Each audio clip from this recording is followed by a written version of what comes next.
Hey everyone, this is Stephanie at Hightower Stitching. Today I have a treat.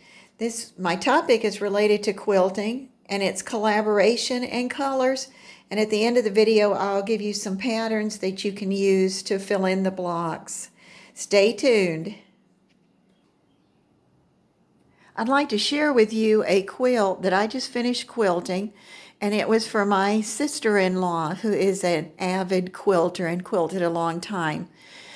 She wanted to make a gift, and so we picked up a quilt pattern together, and then we went to the cloth store together, and she picked the main color, and then we've got the other color to go with it.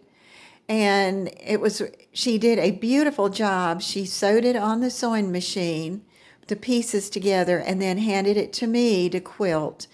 And that's where this whole thing was collaborative effort to make this gift.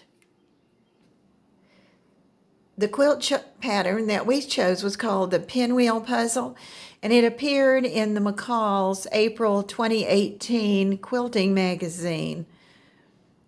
And here's where we're going to look at colors too, because look at the colors that she chose. And it was really striking. And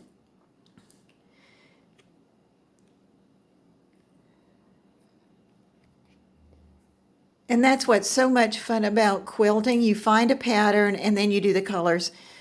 A lot of people say that it's the color that attracts someone before the pattern. I think for a quilter, lots of times it is the pattern that does it.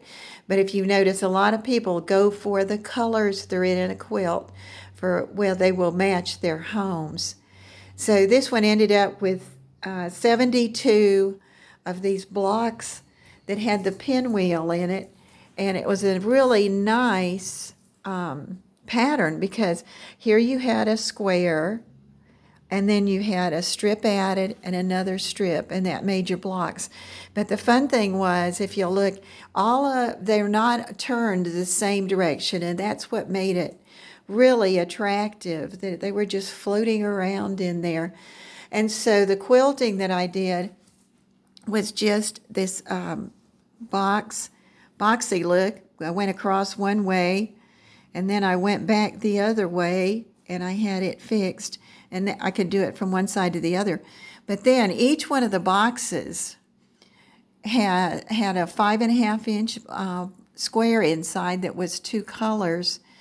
And I get kind of bored, so I'd start, and then I said, I'm going to pick out 6 patterns that I like, and then I'm going to take and do those one after the other.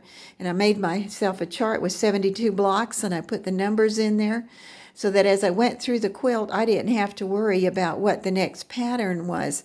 And I'll show you those patterns at the end. But I just wanted to share this because collaboration is so much fun. I've done it several times, and you just come out with something so nice when you get finished. And now I'm going to show you the patterns I did in the boxes. And this was another quilt that the back was solid and a light color, and then you have another pattern on the back. Here's one of the patterns that I did. You can see the X's, and then I just took and marked 5 and 10 on the centimeters, and then I started, and I actually put the numbers on here if you ever want to do that one, that I could go the whole way. And I just started the corner, go 1 across, then that was 2, then I went down, I did 3, did 4, did 5, and then went up with the rest of 5 and continued. And then when I started back, the same. And this was a very simple thing of the chart that I had, was just the numbers. And what I did was I went across 1, 2, 3, 4, 5, 6, 1, 2. Then I actually just started here was 3, and I carried it back the other way. And I never did have a time when they ran into each other. And then these have 1 inch reference marks that I had done with a air erase marker. Some of the colors I had to do with chalk so that I could see those on the green. And pattern 2, This was for an anniversary gift. And so I had to stick some hearts in it. And one of the patterns I'd seen was to start with a heart and then go around, come up, go around, come up. And then when you get to a place that you wanted to, either back at the beginning or there, another place, then you just stopped and you did your heart and you did it and you did it and made a very nice filler. The third pattern was using the ruler foot and a straight edge, and then did the triangles inside, and that turned out really nice. Number 5 was the part of a orange peel pattern, and I made my reference points were my cross lines, and then also the ones that went up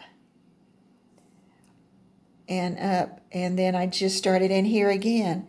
When you want to do this, if I did 1, 2, 3, 4, 5, 6, and got it all the way to the end of 24 over there. So that's one continuous one. If you're doing it on the sewing machine, if you're hand stitching, it's not going to matter.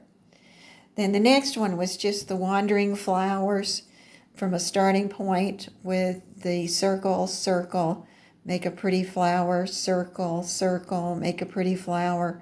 There again, hand or sewing machine.